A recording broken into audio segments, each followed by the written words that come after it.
Our Angeline McCall was out at Ball Arena this evening. Game number 6. Loyal fans believed all the way to the end the Nuggets could pull through. It was a good game. It was close. I wish it turned out a little better. Close, but still a tough loss. 92-87 as the Nuggets lost to the Oklahoma City Thunder. I know we got another chance, so wasn't too heartbroken, but really was hoping for a better outcome in the end. We needed those free throws. We got to score the basketball.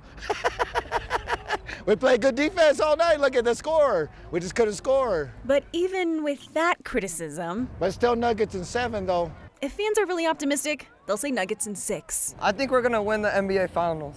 We'll be back next game. Let's go. Let's go Nuggets. Let's go Nuggets. Yeah! Nuggets have already proved they can win on the road against the same team, and fans know they'll be cheering from home the next game. I think that they'll go into Oklahoma. I think they'll win this next one.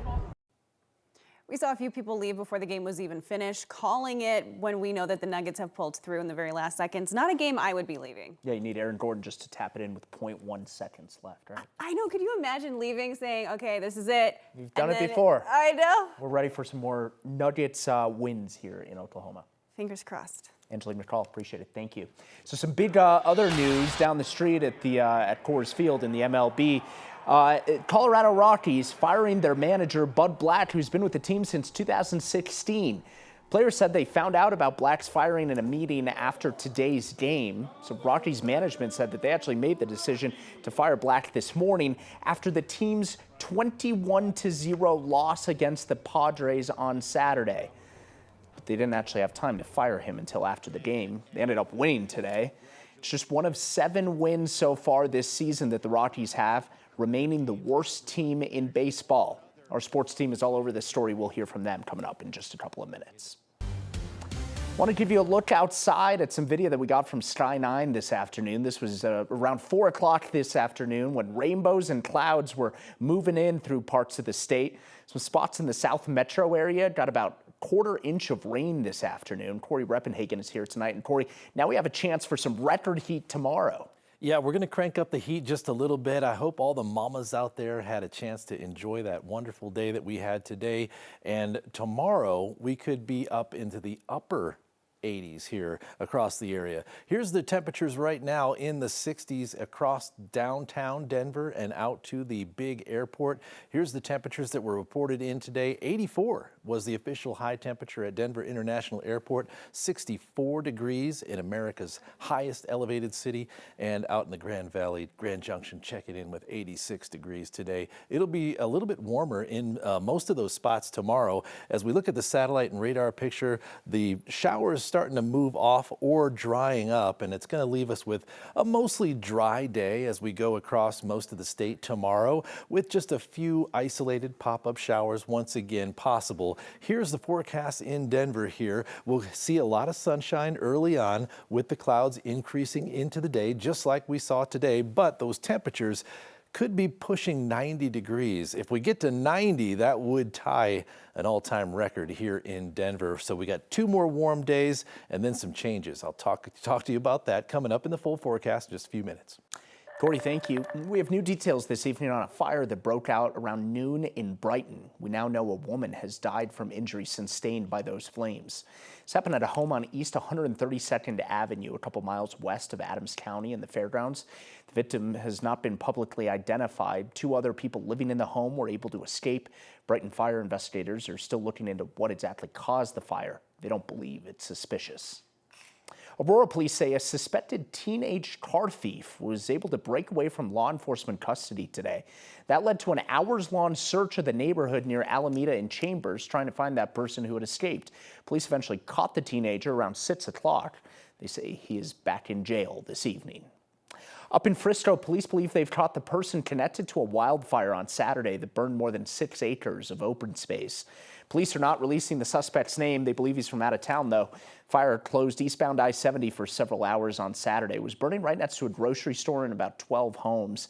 Thankfully, firefighters got it all under control before they needed to issue any evacuation orders or it burned any buildings.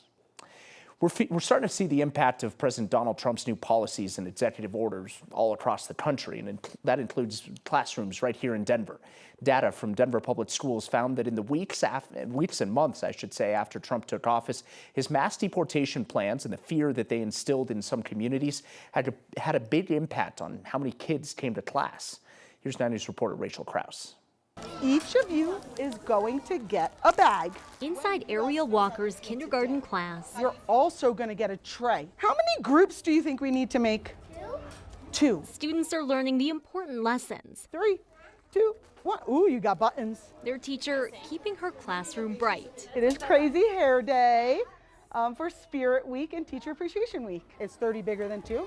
Okay, now ask Miguel. A small dose of silly with her students. High five. You have small buttons and big buttons. Comes after a stressful spring semester. At first, there was a lot of uncertainty amongst staff, amongst students and families. Definitely at the beginning, there was a lot of confusion and unsure feelings. In the weeks after President Trump's inauguration, Monroe Elementary Principal Christina Shake says with every new order, new policy, questions flooded in. I think at the beginning there were a lot of phone calls of what do I do? Can I come to school? Should I come to school? I think the more that we made things the same for folks, the more families felt, okay, like I can still do school and we can still come and we'll still be okay. Dr. Corey Canty keeps a close eye on the district's attendance. Yep, I look at it every couple of days at minimum, especially this semester. According to data from DPS, attendance and enrollment dropped around the district in the months after Trump's inauguration.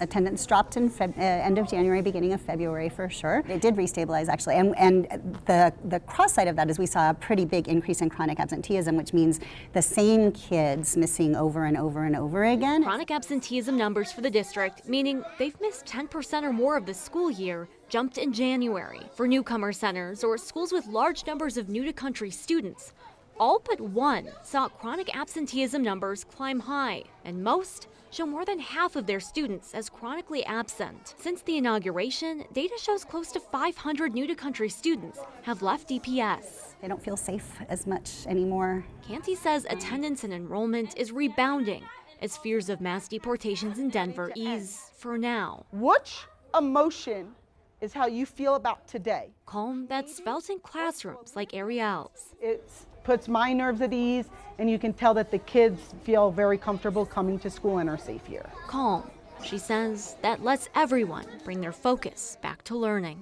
At least for this part of their day, they're happy, they're loved, and they're safe. Dr. Canty says while they're seeing those attendance and enrollment numbers rebound, they just don't know how future policies, raids, and executive orders could impact students in the future. They say that makes planning for next school year tricky too.